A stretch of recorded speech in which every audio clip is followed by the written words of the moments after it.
लक्षात घ्या, आता आपल्या शरीरामध्ये वेगळे वेगळे अमिनो ॲसिड असतात. कोण? अमिनो. मग हे अमिनो ॲसिड काय करतात? तर कायम लक्षात ठेवा, प्रोटीन जे असते, प्रोटीन खाण्यातला एक प्रकार, पहिल्यांदा असतो कार्बोहायड्रेट, सेकंड असतो प्रोटीन, थर्ड फॅट, म्हणजे तिन्हीपैकी कुठला तर महत्व असते. हे जे प्रोटीन आहे, ह्या प्रोटीनचं रूपांतर होत असते अमिनो ॲसिडमध्ये. कशामध्ये? म्हणा, प्रोटीन अमिनो ॲसिड. तर ह्या अमिनो ॲसिडचं काम काय? आपल्या बॉडीमध्ये जवळपास 70% कामं प्रोटीनचे आहेत. कुणाची? म्हणजे अमिनो ॲसिडचे आहेत. मग हे अमिनो ॲसिड आहेत की नाही, थोडे आपल्याला आपोआप आपली शरीर तयार करते आणि थोडे आपण बाहेरनं घेतोय. बाहेरनं घेतो त्याला म्हणायचं इसेन्शियल, आता असेल त्याला म्हणायचं नॉन इसेन्शियल. समजलं? मग इसेन्शियल अमिनो ॲसिड पण थोडे असतात. हे सगळे इसेन्शियल आहेत. इसेन्शियल अमिनो ॲसिड म्हणजे काय? हे आपलं शरीर तयार करत नाही, हे बाहेरनं आपल्याला घ्यावं लागतात. समजा लागले? बाहेरनं कशातून तरी कुठलं कुठलं हे सगळं अमिनो ॲसिड सांगितलं बघा नाव हे. आणि प्रत्येकाचं एक काम आहे, प्रत्येकाचं एक काय काय काम असणार आहे. जसं की एल ग्लुटॅमिक ॲसिड, सगळ्याच्या नावापुढे ॲसिड ॲसिड ॲसिड ॲसिड आहे, कारण हे कोण आहेत? अमिनो ॲसिड आहे. समजलं? एल ग्लुटॅमिक ॲसिड आहे, ह्याचं काम काय आहे? प्रोडक्शन ऑफ मोनोसोडियम ग्लुटामेट, म्हणजेच अजिनोमोटो. काल तुम्हाला सांगितलं होतं हे अजिनोमोटो म्हणजे काय. हे बसा बसा सगळेजण, आज प्राणासरू सगळी बसा. नाही तू नाही, तू नाही, तुम्ही बसा.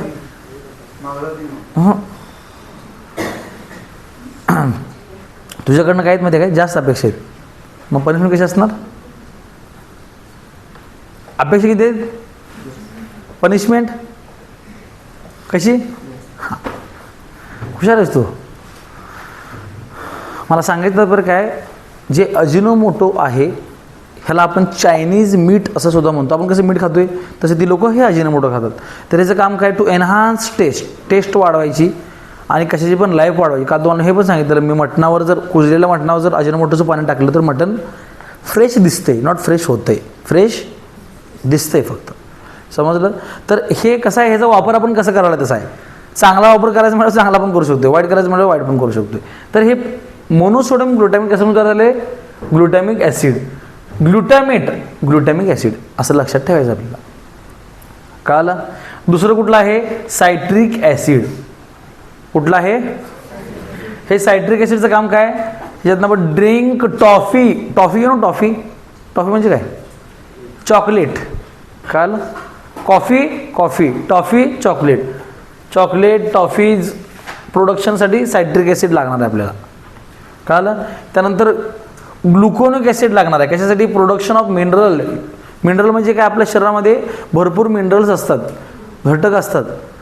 कॅल्शियम, मॅग्नेशियम, फॉस्फरस, भरपूर एन नंबर ऑफ तुमच्या ज्या पिरियॉडिक टेबलमध्ये जेवढे सांगितले आहेत तेवढे सगळे इलिमेंट्स असतात, त्याला म्हणायचं मिनरल्स. आणि हे मिनरल्स तयार करण्यासाठी कोण लागते? Gluconic acid. त्यानंतर हे lactic acid, source of nitrogen, production of vitamin. आता हे मिनरल तयार करते आणि व्हिटॅमिन तयार करते. Gluconic acid mineral, lactic acid vitamin, एवढं लक्षात ठेवा फक्त. कळलं? त्यानंतर हे कुठलं आहे? Itaconic acid, paper textile. आता ॲक्च्युली हे नॉन इसेन्शियल अमिनो ॲसिड आहेत सगळे, पण हे कुठले आहेत माहिती आहे काय? सगळे आपले सांगितलेले नाहीत, थोडे बाहेरचे पण सांगितले. जसं की हे तयार करायला काय आपल्या शरीराला काय ह्याची गरज नसत्या. खरं तिने काय सांगितलं? हे ॲसिडची नावं सांगितलं, त्याचं कामं काय काय होतं सांगितलं. कळलं? आणि हे ॲसिड तयार करण्यासाठी कुठले कुठले मायक्रो ऑर्गॅनिझम लागतात आणि कशापासून तयार करतो असं आहे. त्यामुळे यातलं जरा पाठ करायचं असते. कसं पाठ करायचं असते? एकदम सगळं पाठ करायला लागलो आपण व्हॅनिश होते. त्यामुळे हे चार्ट पाठ करत असताना सकाळी एक पाठ करायचा पूर्ण, दुपारी एक पाठ करायचा, संध्याकाळी करायचा. एकदम सगळं करायला लागला, तुम्हाला काय सवय लागल्या? तहान लागली की विहीर खोदायची. तसं होऊ शकत नाही. मायक्रो ऑर्गॅनिझम नावं फार डेंजर आहेत. मला लक्षात राहते, तुम्हाला लक्षात राहते काय? खरं पेपर लक्षात एक फक्त लक्षात गेले 1 मार्क मिळणार आपल्याला. त्यामुळे करणं सुद्धा तेवढंच गरजेचं आहे. म्हणा glutamic acid, monosodium glutamate, glutamic acid, monosodium glutamate, citric acid, drinks, toffees, chocolate.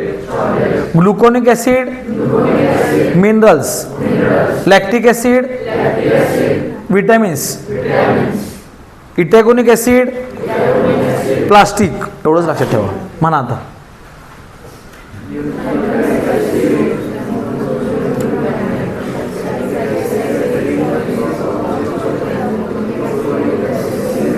काय नाही इकडे ह्याच्या मागं म्हणा. म्हण रे बाळ.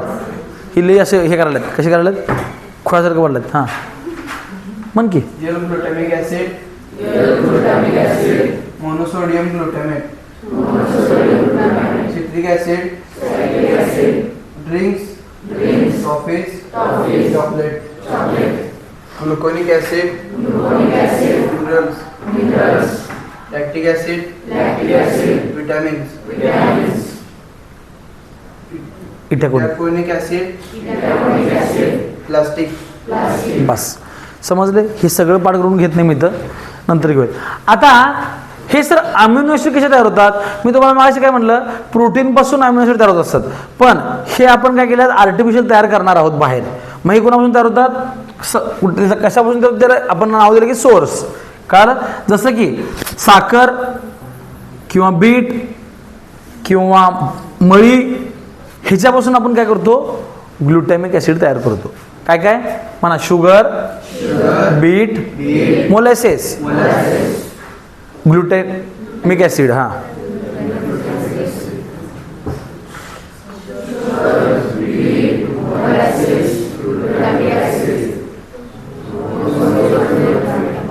आता परत वरचंच घ्यायचं, शुगर आणि मोलॅसिस. बघा ह्या काय शुगर आणि मोलॅसिस. त्यानंतर सॉल्ट घेऊ नका. काय ह्याच्यापासून काय करतो आपण, सायट्रिक. म्हणजे मग सर हेच कसं काय, दोन्हीकडे पण सेम लिहिलं आहे तुम्ही, इथं पण मोलॅसिस लिहिलं आहे, इथं पण मोलॅसिस लिहिलं आहे. प्रश्न असा आहे, इथं काय केलं आपण, शुगर आणि बीट घेतलेलं आणि त्याच्यावर हा मायक्रोऑर्गॅनिझम टाकला. कुठला, ब्रेव्ही बॅक्टेरियम, कॉमा कॉर्नी बॅक्टेरियम. ठीक आहे, कॉमा नाही ह्याच्यात आहे कॉमा. हां ब्रेव्ही बॅक्टेरियम काय, बॅक्टेरियाचं नाव आहे. कॉर्नी बॅक्टेरियम काय, कॉर्निक आहे, COI काय. हां हां चुकत नाही माझं, लिहिणाऱ्याने चुकलेलं आहे ते. ब्रेव्ही बॅक्टेरियम म्हणा, कॉर्नी बॅक्टेरियम. मग हे जर बॅक्टेरिया टाकले आपण कशावर, ऊस किंवा ऊसाची मळी किंवा बीट, तर त्याच्यापासून हे ॲसिड तयार होते आणि ह्याचं काम काय, हे तयार होते. आता समजलं मी काय म्हणलो ते. हां आता दुसरं, हीच आपण साखर घेतली किंवा मळी घेतली आणि त्याच्यावर अस्पॅरजिलस नायगर नावाचं जीवजंतू आपण टाकला, तर त्याच्यापासून तयार होते सायट्रिक ॲसिड. आहे एकच, खरं मायक्रो ऑर्गॅनिझम कोण आहे त्याच्यावरून त्याचा ॲसिड तयार होते, कायम लक्षात ठेवा.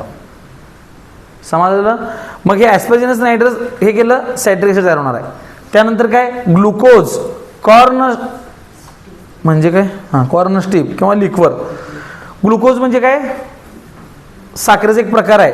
किंवा कॉर्न म्हणजे कॉर्न मक्का. हो ह्याच्यावर जर परत हा अस्पॅरजिलस नाही करत, मग अशी आपण काय केलं होता, साखरेवर टाकला होता, आता कशावर टाकला आहे, ग्लुकोजवर. तयार होते ग्लुकोनिक.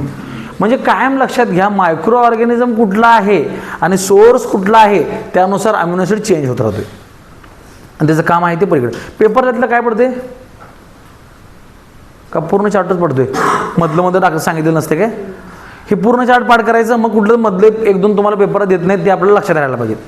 चार्ट पाठ करायलाच पाहिजे. सर अवघड आहे, त्याला पर्याय नाही. 10 वेळा मनातल्या मनात म्हणला की पाठ होऊन जातो या, आणि तेवढा वेळ आपल्याकडे आता नाही आहे, कारण ही चाललं काय रिव्हिजन.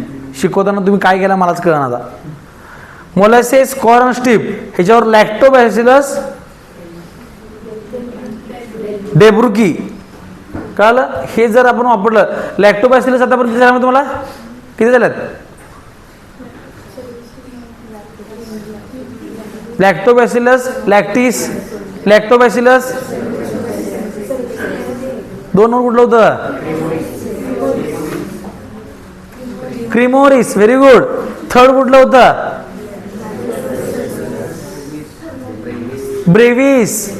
आणि हे 4थं आलं आता कुठलं, डेबुर्की. म्हणजे लॅक्टोबॅसिलस प्रजात फार चांगले आहे, लक्षात ठेवा. समजलं मी काय म्हणायला लागलो ते. हां लॅक्टोबॅसिलस, लॅक्टिस, लॅक्टोबॅसिलस, दुसरं कुठलं होतं? क्रिमोरिस, ब्रेव्हिस, डेबुर्की. समजायला लागलं कुठलं कुठं काय काय होतं तुम्ही लक्षात ठेवा, मी सांगणार नाही आता परत सारखं सारखं रिपीट. लॅक्टिक ॲसिड तयार होतंय आणि ते आपण वापरतो नंतर.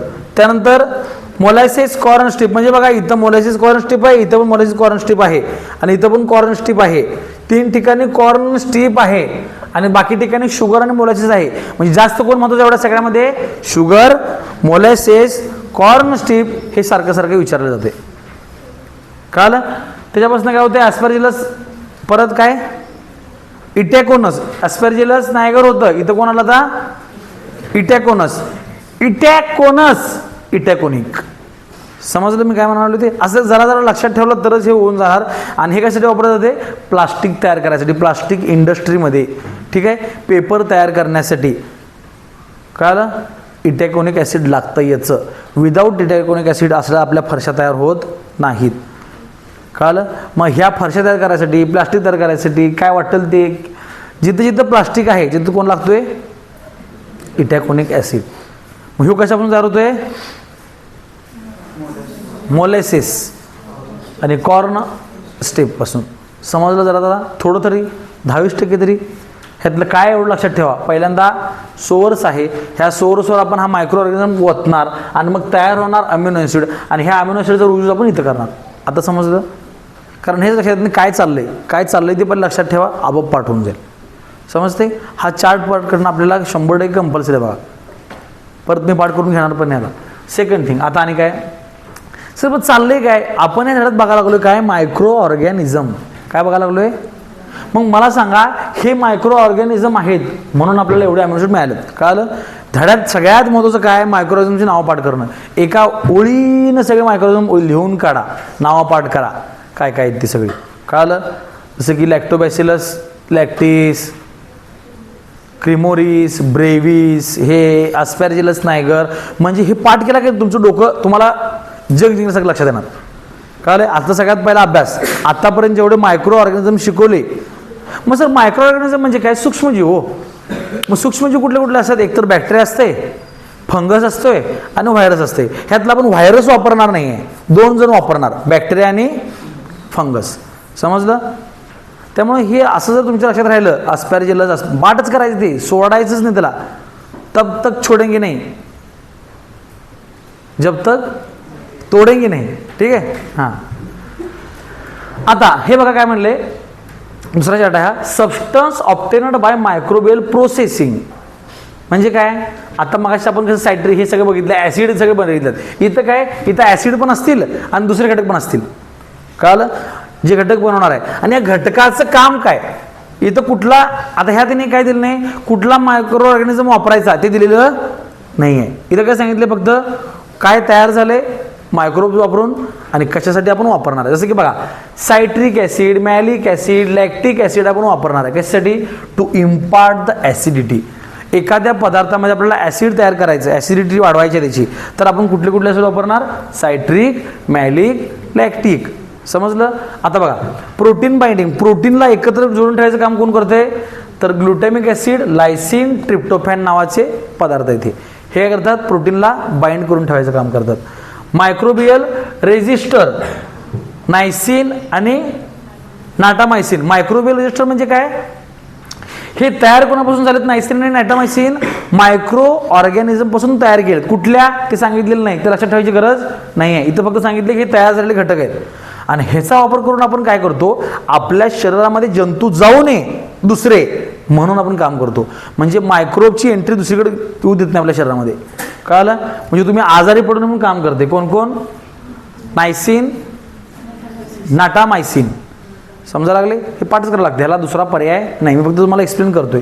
त्यानंतर ॲस्कॉर्बिक ॲसिड, ह्यालाच आपण व्हिटॅमिन सी सुद्धा म्हणतो. कळलं? व्हिटॅमिन सीचं काम काय? तुमच्या शरीरातली सगळी घाण बाहेर काढून टाकणं. समजा लागले? म्हणजे दिवसभरात आपण भरपूर पदार्थ काय खाल्लेले असतात, बरोबर आहे? मग ह्यातली घाण, जसं चांगलं काम होते, जसं की तुम्हाला एनर्जी येते, ताकद येते, तसंच दुसरं काम काय असते? घाण पण बाहेर काढून टाकणं. जसं की कोरोनामध्ये आपण काय करत होतो बघा, व्हिटॅमिन सीच्या गोळ्या खायचो. किंवा आपण उन्हातून आलो की आपल्या घरात काय असते? थम्सअप, माझा, स्प्राईट असते. Very danger. कळलं. उन्हातनं आल्यानंतर आपण जुन्या काळात लिंबू पाणी घ्यायचो. का? उन्हातनं आल्यानंतर आपल्या शरीराला विकनेस आलेला असतो, पाणी पण मिळावं आणि व्हिटॅमिन सी मिळावं आणि शरीरातली घाण बाहेर टाकली जावी. कळलं. आणि म्हणून लिंबू पाणी, आता पण मी तुम्हाला सांगितलं मगाशी, काय करा, लिंबू सरबत प्या. कारण ते काय करते, शरीरातली घाण बाहेर काढून टाकते, त्यामुळे झोप अशी कायम झोप यायची येणार नाही. कॉन्सन्ट्रेशन चांगलं. आताच बोललो तुम्ही ह्यासाठी सांगितलेलं हे करायचं म्हणून. तर ते काय करते, व्हिटॅमिन सी अँटीऑक्सिडंट. अँटी म्हणजे अगेन्स्ट, ऑक्सिडंट म्हणजे घाण. शरीरातली घाण बाहेर काढून टाकायचं काम कोण करते? Ascorbic acid. समजलं. म्हणजेच व्हिटॅमिन सी. त्यामुळे घेत जावा व्हिटॅमिन सी, लिंबू. कळलं. आणि दुसरी गोष्ट, आणि जर तुम्हाला जरा जास्त व्हिटॅमिन सी घ्यायचं तर काय करणार? आवळा. ठीक आहे. आवळ्यामध्ये 500 लिंबाची ताकद असते. मी तुम्हाला सांगून दमलो, तुम्ही कधी केला नाही. खाल्ला असलं चांगली गोष्ट आहे. नाहीतर तुलसी मेडिकल किंवा कुठल्या मेडिकलमध्ये आवळ्याचा कॅन्डी मिळते. ठीक आहे. 2-2, 5-5 रुपये असतात. खाऊन बघा. चांगलं, खायला पण चांगलं लागते आणि शरीरात लय चांगलं असते. त्यामुळे चॉकलेट खाण्यापेक्षा कधीसुद्धा चांगलं आवळा कॅन्डी. प्रत्येकाने घरात सांगा आवळा आणा म्हणून. कळलं. कारण it contains tremendous amount of ascorbic acid. ठीक आहे. सगळ्या रोगामध्ये आपल्या शरीराची ताकद चांगली पाहिजेत आणि ताकद वाढवण्याचं काम आवळा करतोय. ठीक आहे.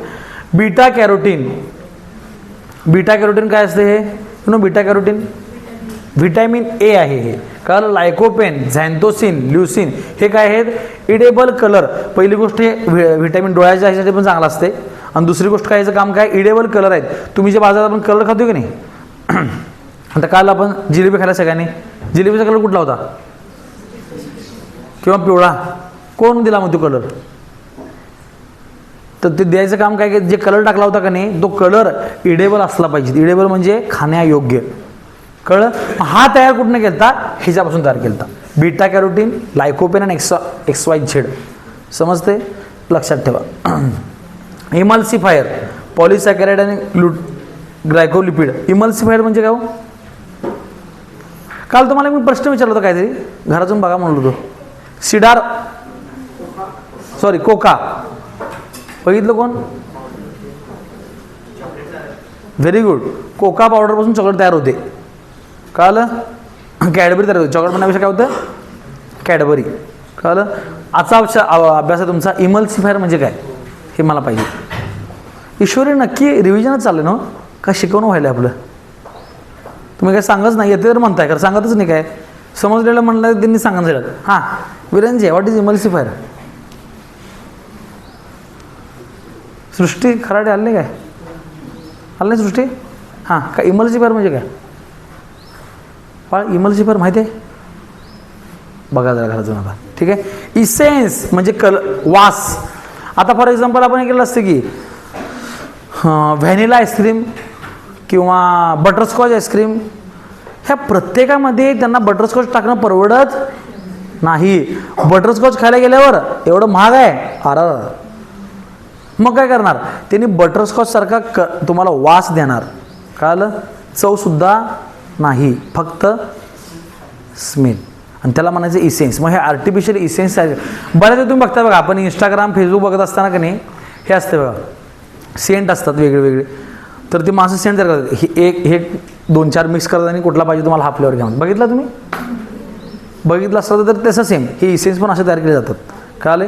त्यांना नॉलेज असतं त्याचं की आपल्याला काय पाहिजे. तुम्हाला चॉकलेट फ्लेवर पाहिजे तर ह्यातलं सगळं टाकायचं कुठलं कुठलं, त्यांना ते नॉलेज असते. कळलं. That is the essence. मग इसेन्स कसं तयार होतो बघा, व्हॅनिलिन म्हणजे व्हॅनिला फ्लेवर तयार होतो याच्यापासून. कळलं. नंतर इथाईल ब्युट्रेट फ्रूट फ्लेवर होतोय, म्हणजे फळाचा वास येतो याच्यानं. त्यानंतर पेपरमिंट फ्लेवर. पेपरमिंट म्हणजे पेपरमिंट हो, पांढरी गोळी नव्हे. पेपरमिंटला काय म्हणायचं खरं मराठीत? पुस्तक आहे का नाही मराठीचं?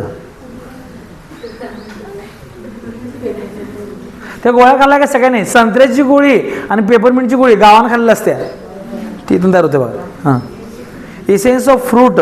मग त्या गोळ्यामध्ये काय इसेन्स टाकला फक्त, पेपरमिंट परवडत नसते. Essence of fruit and flower essence सांगितलं सगळं. आणि आर्टिफिशियल एकदा म्हणा, citric acid, malic acid, lactic acid. म्हण रे तू. Citric acid, malic acid, lactic acid. To impart acidity. Glutamic acid. Lysine. Tryptophan. Tryptophan. Protein binding. Niacin. समजायला का? Microbial resistor. Ascorbic. Ascorbic. Ascorbic acid. Antioxidant.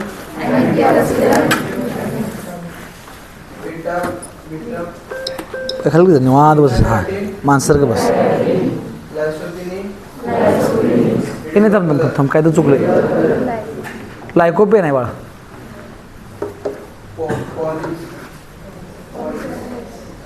कुठं आला तू बघू जरा. पॉलिसॅकॅराइड्स.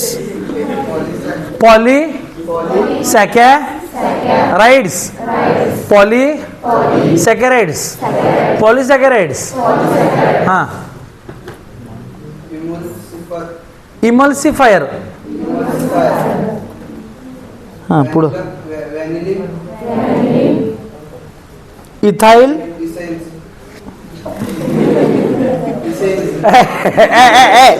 मारी हे लय आगाव आहे. मान vanillin, ethyl butyrate, peppermint, essence of fruit and flowers. आता मन इसेन्स कसा आहे आगाव आहे की नाही. हां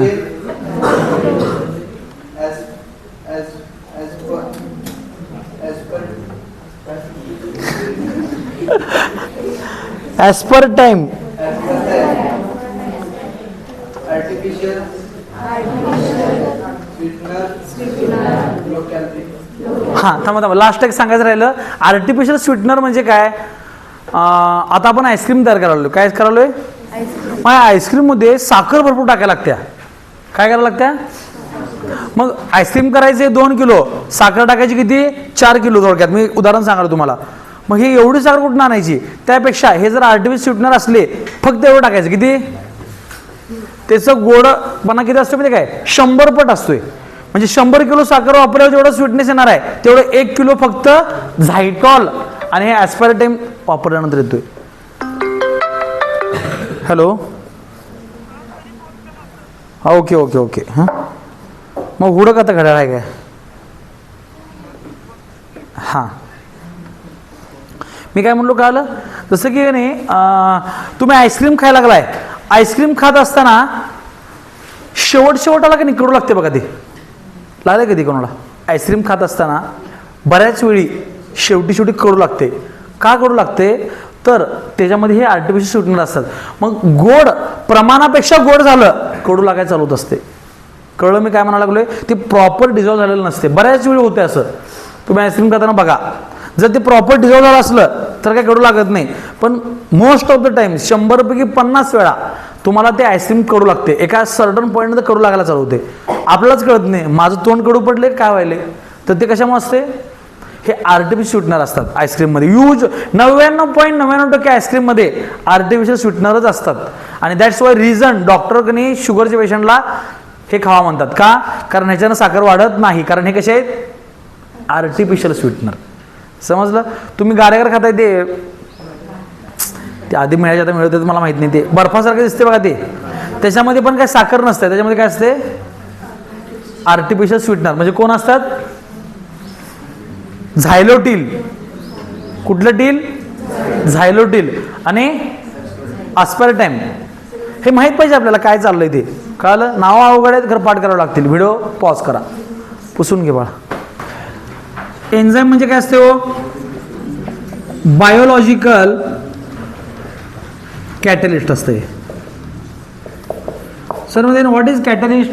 catalyst is a substance which increase the rate of reaction. रिॲक्शनचा रेट वाढवतो त्याला आपण कॅटलिस्ट असं म्हणतोय. म्हणजे काय शुभ्या तुला घरापासून यायला किती वेळ लागतो बा. 10 मिनिट लागतात शुभ्याला इथं यायला. घरापासून यायला किती वेळ लागतोय 10 मिनिट. म्हणजे रिॲक्शन मला किती वेळ लागलाय 10 मिनिटं. आणि त्याला त्यांच्या मम्मीने काय केली आज दूध दिली. कळलं? ऐका की. आणि शिवाय 10 मिनिटात किती वेळा झाला? 5 मिनिटात झाला. किती मिनिटात झाला? तर दुधाला काय म्हणायचं?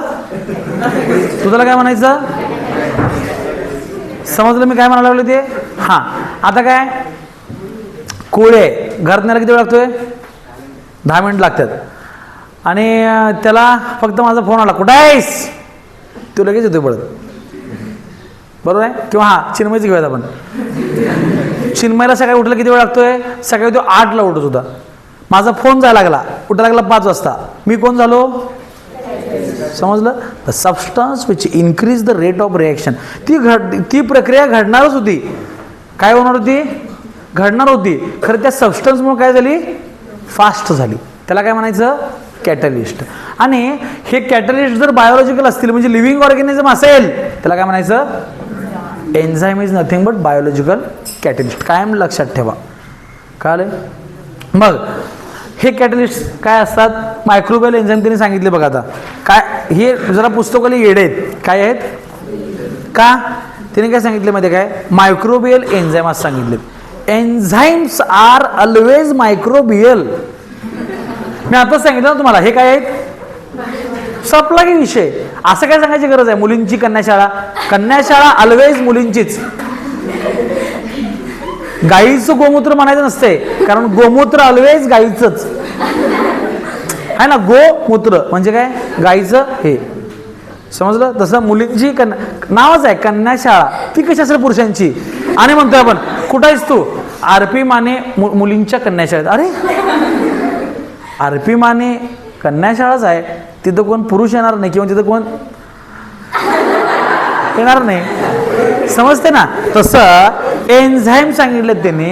Enzymes are always biological. खरं ठीक आहे, त्यांनी लिहिलं तर लिहू देत.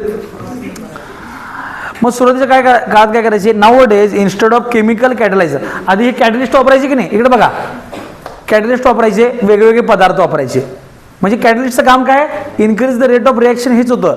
खरं आत्ता आपण काय करायला लागलो? एन्झाईम वापरायला लागलो. मग एन्झाईममुळे काय झालं? आणि जरा फास्ट झाले रिॲक्शन. कळलं? तिने सांगितले बघा. Nowadays instead of chemical catalyst microbial enzymes are used in a chemical industry. Chemical इंडस्ट्रीमध्ये आता सध्या हे एन्झाईम आपण वापरतोय. आधी फक्त काय वापरायचो? केमिकल तयार केलेलं वापरायचो. आता आपण ते वापरत नाही. This enzymes are active at a low temperature. मग हे वापरण्याचं काम काय? हे जे एन्झाईम आपण तयार करतोय हे ॲक्टिव्ह असतात, ताजे तवतवीत असतात, कधी कमी तापमानात सुद्धा. आणि जे थोडक्यात हे बघा एन्झाईम आणि हे आहे केमिकल कॅटलायझर. थोडक्यात दोघांचं पण काम काय? कॅटलायझरच आहेत. हा पण बायोलॉजिकल कॅटलायझर आहे. खरं मग दोघांत फरक काय आहे? हे बघा, active at low temperature, low pH आणि काय बघा लो प्रेशर. आणि हे केमिकल जे असतात हे काय असतात? Active at high temperature, high pH, high pressure. Okay, कळलं? मग सर मग ह्याचा काय संबंध आहे? खरं काय संबंध आहे? इथं खर्च कमी येतो, इथं खर्च वाढतोय. समजलं? इथं ₹1,00,000 खर्च आला तर इथं 2,00,000 येणार असतोय. मग कोण वापरणार? हेच वापरणार लोक. कळलं? Due to which energy is saved. ह्याच्यामुळे काय होत्या? एनर्जी जास्त लागत नाही. And erosion proof instrument are also not necessary. आता ज्यावेळी टेम्परेचर जास्त लागतंय त्यावेळी त्यांना भांडी वापरायची आहेत, तर ते भांड्याचं पण इरोजन व्हायला नाही पाहिजे म्हणून त्यांना जास्त काळजी घ्यायला लागत्या. Enzyme carry out specific process हे unnecessary byproducts are not from due to which expense on purification and. हां, आता हे तयार करतो आपण केमिकल कॅटलायझर. त्यावेळी काय असते? केमिकल कॅटलायझर करत असताना त्याला काय करायला लागते? वेगळी घाण पण तयार होत्या. आणि घाण तयार झाली की काय करायला लागतं? आपल्याला फिल्टर करायला लागते. हे तयार करत असताना घाणच होत नाही, फिल्टर करायला लागेल काय? नाही. मग परत आणि खर्च कमी येणार. पोरं काय कळाले का नाही? का सगळं बाउन्सरच आहे? भोसले मराठीत समजायला घे, तुझं काय लक्षच नाही बाळाच. मी काय सांगायला लागलोय? असं तोंड बघितलं की मला कसं वाटते. हे बघा, एन्झाईम हा एक पदार्थ आहे. केमिकल कॅटलायझर हा एक दुसरा पदार्थ आहे. कळालं. इंडस्ट्रीमध्ये सध्या हे वापरायला लागलो आपण. एन्झाईम तयार करण्यासाठी काय करायला लागते, मायक्रोब्स वापरतोय आपण. ह्याला काय मायक्रोब्सची गरज नाही. मग आपण इंडस्ट्रीमध्ये सध्या हे का वापरलो, हे चालला विषय. हे लो टेम्परेचरला चांगलं राहते, ही जास्त टेम्परेचरला तापवायला पाहिजेत, खर्च वाढतो इथं. हे हाय लो पीएचला चांगलं राहते, इकडं हाय पीएच ॲसिडिटी जास्त लागते. मग ॲसिडिटी वाढवायची म्हटलं आणि खर्च वाढतोय. ह्याला प्रेशर कमी लागते, ह्याला प्रेशर जास्त लागते, इकडे खर्च परत वाढतोय. पहिला हे झालं. हे तयार करत असताना काय करायला लागते, ॲसिड जास्त राहते तयार, त्यामुळे भांडी लगे गंजतात. मग गंजून येऊन इकडे काळजी घ्यायला लागते, इथं काय काळजी घ्यायची गरज नाही आहे. समजलं. तिसरं काय सांगितलं मी आता, हां, हे तयार होत असताना काय होत असते, घाण पण तयार होत्या, मग स्वच्छ करायला पण ताप होतोय. हे तयार असताना घाणच तयार होत नाही. पेपरला प्रश्न पडतोय पाटील म्हणून सांगालोय. तुमचं लक्ष घरात नाश्ता काय केला त्याच्याकडे.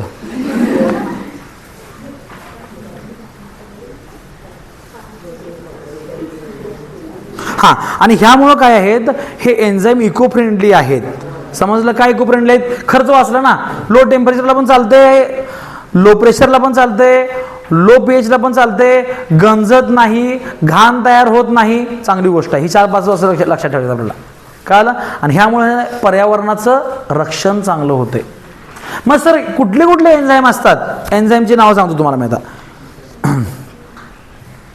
ऑक्सिडो रिडक्टेज म्हणा, ऑक्सिडो रिडक्टेज, ट्रान्सफरेज, हायड्रोलायझेज, लायझेज, आयसोमरेज, लायगेज.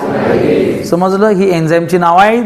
आणि ही वापरल्यामुळे काय काय होते बाळांनो, लो टेम्परेचरला पण ॲक्टिव्ह राहते, लो प्रेशरला पण ॲक्टिव्ह राहते, लो पीएचला पण ॲक्टिव्ह राहते. हे गंजायचं भानगड राहत नाही भांडं, त्यामुळं न गंजणारी भांडणं घ्यायचा खर्च कमी येतोय. ह्याच्यामध्ये बाय प्रोडक्ट कमी तयार होतात, त्यामुळं प्युरिफिकेशन वगैरे लागत नाही. अवघड आहे काय. 3 वाक्य आपल्याला लिहू शकतोय आपण. 3 वाक्य पाठ करा. आता समजलं काय काय चिन्मय, झोपायलाच बाळतो है ना. हां, एन्झाईमची नावं कुठली होती, ऑक्सिडो रिडक्टेज, ट्रान्सफरेज, हायड्रोलायझेज, लायगेज, लायगेज वेगळा आहे आणि आयसोमरायझेज. ऑक्सिडो रिडक्टेज म्हणजे हे काय करते, ऑक्सिडेशन आणि रिडक्शन करते. ट्रान्सफरेज म्हणजे काय, एका पदार्थाचं रूपांतर दुसऱ्या पदार्थामध्ये करते. हायड्रोलायझेज, हायड्रो म्हणजे पाणी, लायझेज म्हणजे तोडून टाकणं. कळालंय. ह्याच्यानं पाण्याचा वापर करून आपण ब्रेकडाऊन करतोय. लायझेज फक्त ब्रेकडाऊन होते, पाण्याचा वापर न करतात. आयसोमरेज दुसऱ्यासारखं दिसतंय फक्त. लायगेज शिवून टाकायचं काम करते. कळलं. लायझेज कापून टाकायचं काम करते, लायगेज शिवून टाकायचं काम करते. You know. फाटायचं काम कोण करते, लायझेज. You know. शिवायचं काम कोण करते, लायझेज. समजलं काय काय म्हणलो मी ते जरा पुढचं पण शिकवायचं का रे, तेवढंच आहे ना, पुढचं पडत नाही ना. हां, जे पडते तेवढंच. ए राणा घे रे बा, कोणाच पत्र आहे,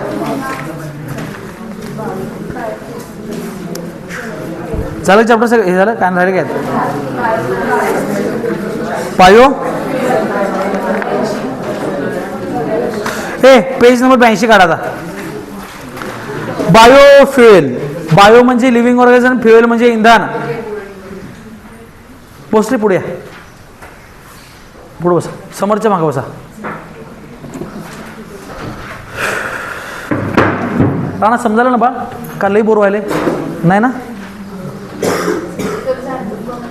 हां ह्याला काय काय राहिले हो हे बा, हे जर सगळं शिकवालं की नाही, हे सगळं पेपरवर तुम्ही शिकवलं बरं काय. त्यातलं फापड पसारा काही शिकवत नाही आहे. झॅन्थम गम एक राहिले म्हणून बघा. झॅन्थम गम जेव्हा आठवतो तुम्हाला, तेव्हा तुम्हाला आठवायला पाहिजे ॲस्पॅरजिलस नायगर. कोण. हां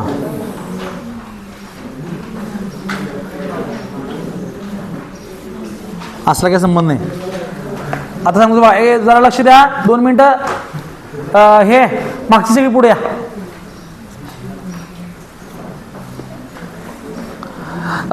व्हॉट इज झॅन्थम गम. गम म्हणजे माहिती तुम्हाला, what is gum. What is gum. Sir आमच्याकडे काय गम नाही, आमच्याकडे खुशीच आहे फक्त, असलं म्हणाय नाही. गम म्हणजे काय हो? नाही नाही, गम रे gum. What is gum? GUM gum. Gum याचा अर्थ डिंक. गम याचा अर्थ चिकट पदार्थ. काय? गम याचा अर्थ चिटकवायचं काम करणारा. समजा लागले? तर आता हे काय बघा, कुठला गम आहे हो? झॅन्थम गम आहे. तुम्ही पण पुढे या बाळ. एक पाटील आणि एक हॉटेल पुढं. Xanthan gum that impart thickness to your favourite ice cream.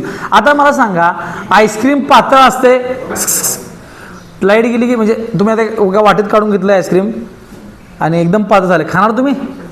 खाऊ वाटतंय? मग घट्टपणा कोण आणला? सगळ्यात पहिली गोष्ट. किंवा चॉकलेट आहे विरघळलेला कॅडबरी, खाऊशी वाटते आपल्याला? एकेकांना खाऊ वाटते का? सगळ्यांना खाऊ वाटत नाही. किंवा आपण कुठेतरी मिल्क शेक घ्यायला गेलोय, एकदम पातळ पाण्यासारखं केले, खाऊ वाटते? नाही खाऊ वाटत.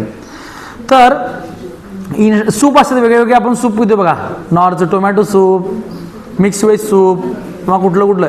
हे सूप एकदम असं पातळ, जरासं त्याला घट असते बघा, जरासं घट असते ते. ठीक आहे. हा घट्टपणा कोणामुळे आहे? जर झॅन्थम गममुळे आहे. आता कळालं मी काय म्हणायला लागलोय? म्हणजे ते चिटकवायचं म्हणलं होतं की चिटकवायचं नाही, मला घट्टपणा मला सांगायचा आहे. कळालं? मग हे आईस्क्रीम घट्ट असते, चॉकलेट घट्ट असते, कॅडबरी हा बाहेर काढल्यानंतर काय होते? हा झॅन्थम गम कमी होतोय आणि त्यामुळे ते विरघळते. आता समजलं? त्यामुळं आईस्क्रीम किंवा वेगवेगळे कॅडबरी वेगळे शेक तयार करत असताना हा झॅन्थम गम वापरला जातो. मग हा झॅन्थम गम कशापासून तयार केला जातो? परत कारखान्याची मळी घ्यायची आणि त्याच्यावर झॅन्थोमोनाज स्पेसिस टाकायचं. कुठली?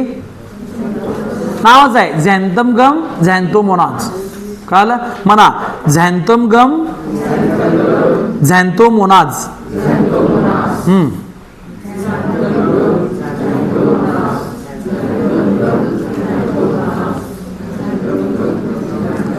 झॅन्थम गम कशापासून तयार झालाय?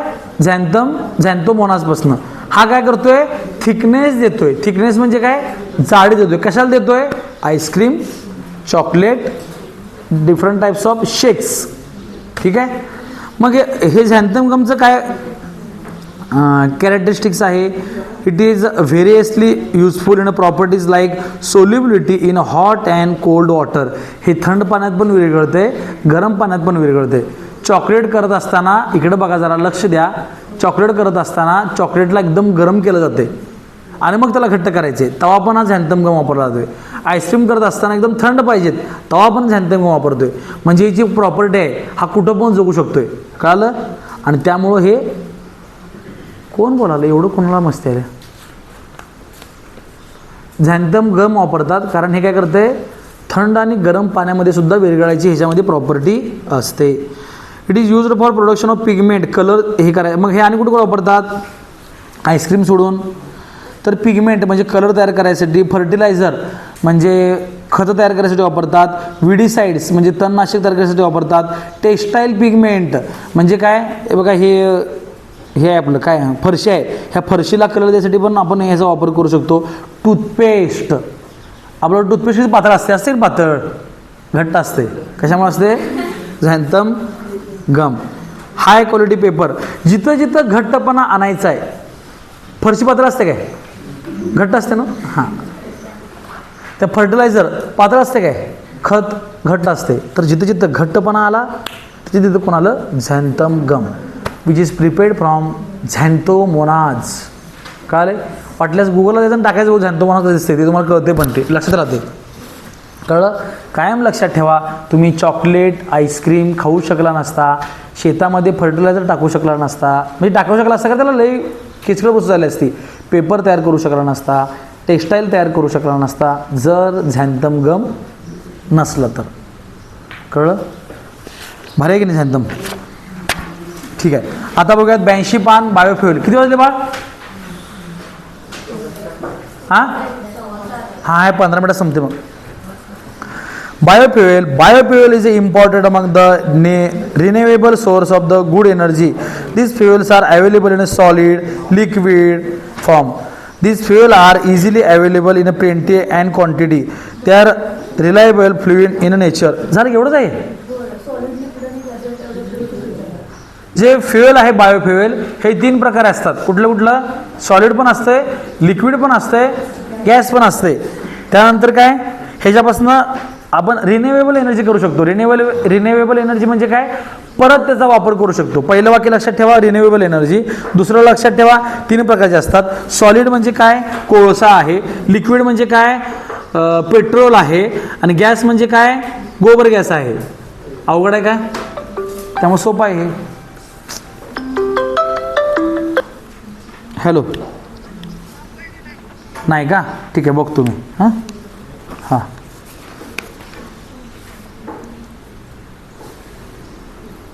काय काय म्हणलं, 3 वाक्य लक्षात ठेवा.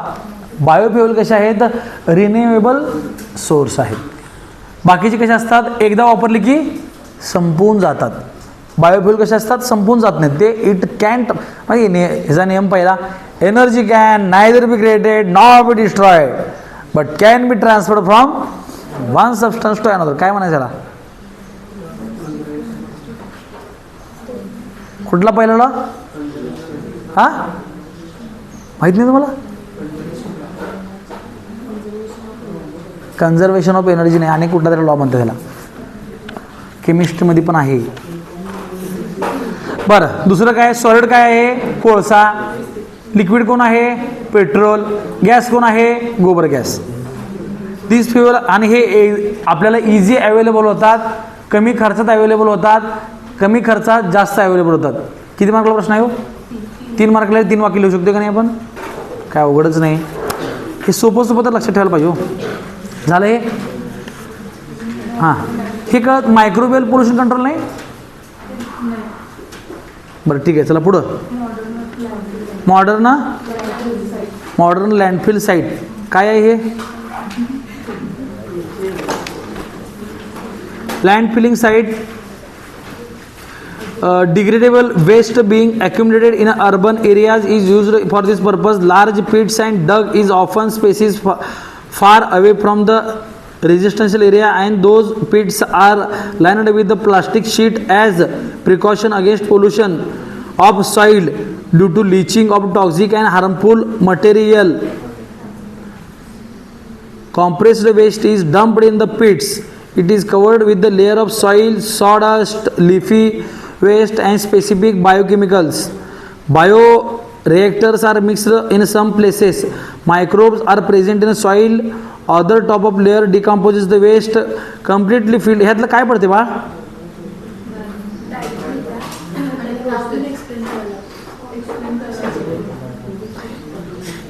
हे काय नेमकं मॉडर्न लँडफिल साईट नेमकं काय सांगा बघू. हां व्हॉट इज सिवेज,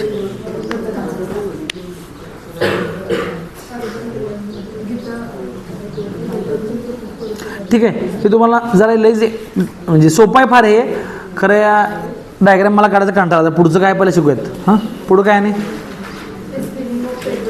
हां स्पिलिंग ऑफ पेट्रोलियम भारे म्हणा. Pseudomonas, Alcanivorax, Pseudomonas, Alcanivorax, Alcanivorax, borkumensis, borkumensis, Alcanivorax borkumensis. हां Alcanivorax borkumensis, Alcanivorax borkumensis, Pseudomonas. मग हे काय पाठ करून घ्यालाय, ही 2 स्पेसिसची नावं आहेत. ही कशासाठी वापरतो आपण. आता काय केलं माहिती आहे काय, समुद्रातनं तुम्हाला आफ्रिकेतनं तुम्हाला काय तर आणायचं, इकडं काय आणायचंय, तेल आणायचंय समजा, हां किंवा काय तर आणायचं, कुठला पदार्थ एखादा आणायचा आहे. कळलं, तेल आणताना ते तेल जर सगळ्या समुद्रभर पसरलं तर काय होईल, काय होईल पाटील. थांबा पाटील, आपण काय करालोय, पेट्रोल आणायला लागलोय जलशातनं आणि आपल्या समुद्रात ते पसरलं सगळं, काय होईल तुला असं वाटतंय. हे थांबा की जरा, हे विचारलो की थांबा की जरा, काय तोटा होईल का फायदा होईल. पहिली गोष्ट काय तोटा होईल? काय होईल? हॉटेल राहणार, साधा राहणार, तेल सांगणार ते नुकसान होणार तेलाचं. तेलाचं नुकसान होणार. व्हेरी गुड, बरोबर आहे, बरोबर आहे. हा, आणि पाणी बाजूला पाणी बाद होणार. समुद्राचं पाणी चांगलं आहे का मग? पितूस काय तू? हा, मग घाणच होतं की. बरं ठीक आहे. हा, तिसरं, माशांना त्रास होणार. माशांना त्रास होणार. आणि काय? सगळ्यात महत्वाचं, नुकसान गेलं बोंबलत, तेल गेलं बोंबलत. तिसरी गोष्ट फार महत्वाची होती तुझी. काय? ते जेव्हा समुद्राच्या पाण्यावर तेल राहणार तेव्हा ते मासे काय करतात, समुद्राच्या पाण्यातून ऑक्सिजन घेत असतात. कसं घेणार ऑक्सिजन?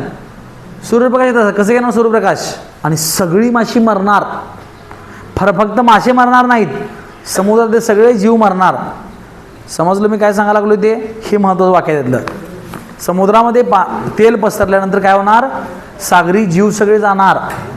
एक साधी गोष्ट सांगतो तुम्हाला मी.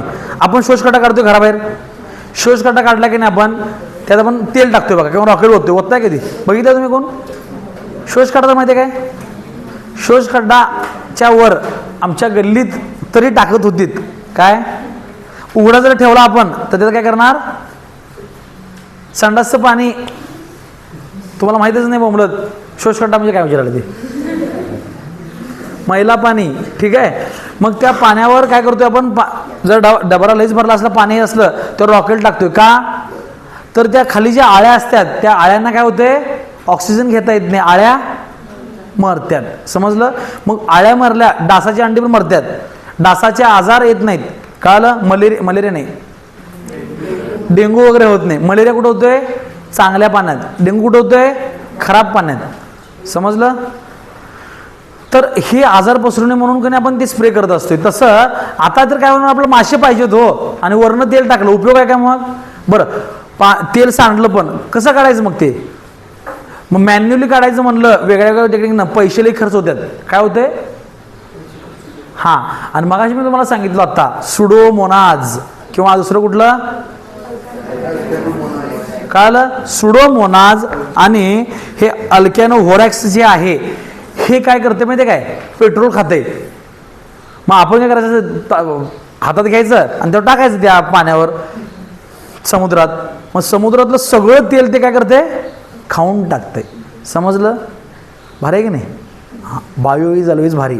तुम्ही त्याला घाण केले. हां, हे बघा स्पिलिंग. मग आता हे कशामुळं? मुद्दाम कोण तेल सांडलं काय हो? किंवा म्हणतात तसं तेल सांडलं उलटं नुकसानच आहे की. मुद्दाम नाही, चुकून चालला विषय. किंवा समुद्राचे जे आपले जहाज वगैरे असतात त्याला असेल काहीतरी मशीन चालू करायला, पेट्रोल वगैरे लावायचा टँक असेल, तो टँक फुटला, वेगळे वेगळे कारण आहेत त्याला. ॲक्सिडेंट झाला त्या समुद्र जहाजाचा, काय वाटेल ते झालं. व्हेरियस रिझन ते सांगितलं बघा. Various reason, spilling of oil due to various reason. वेगळ्या वेगळ्या कारणामुळे काय होतंय? स्पिल होते. स्पिल म्हणजे सांडणं. पेट्रोलियम म्हणजे petrol. This oil may prove fatal and toxic to aquatic organism. आणि हे तेल काय होते? फेटल म्हणजे माशाला मारून टाकते, किंवा टॉक्सिक म्हणजे विष ठरू शकते. पाटील पुढे तुझ का बाळा? इथे येतोस नक्की? नाही ना? नाही, ह्यो पाटील बोला आता. ह्याचा आवाज होता, ह्यो आवाज तुझा होता. It is not necessary. It is, इथं बघा पुढं, it is not easy to remove oil layer from surface of water. Hello, layer from surface of water.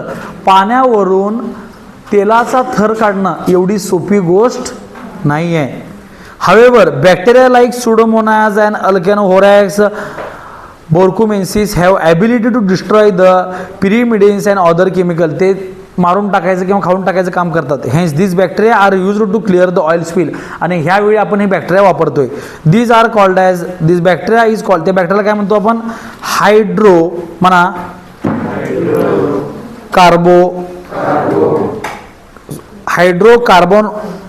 कार्बोनो classic bacteria, HCB असं आपण नाव देतो.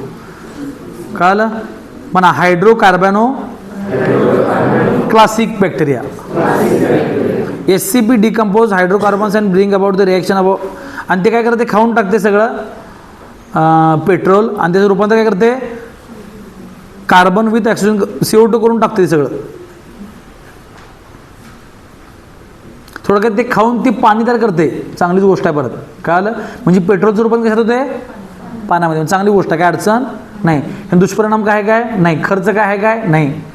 मग हे जे सुडोमोनाज आणि अल्कॅनोओरॅक्स होते हे आपण काय आहेत मायक्रो ऑर्गॅनिझम आहेत म्हणून हे झाड आपण टाकलेलं आहे. ते कळलं. हां आणि काय झालं. इथं ह्या धड्याचं एक फक्त प्रश्न राहिलेला आहे कुठला, तो मॉडर्न लँडफिल साईट तो तेवढा केलेला नाही आहे. तो तुमचं तुम्ही करा किंवा नंतर आपण शिकूयात. थोडं थांबव.